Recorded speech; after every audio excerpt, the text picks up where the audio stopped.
What's up guys? Ito nga pala ako ng gym at ito ay malapit lang sa amin.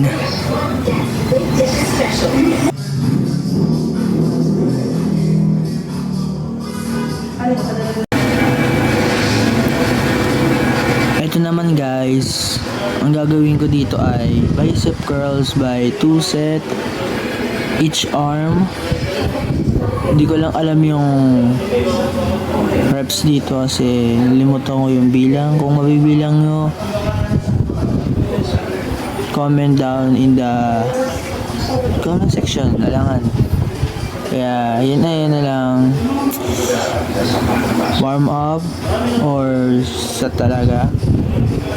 By the way, beginning pa lang ako dyan.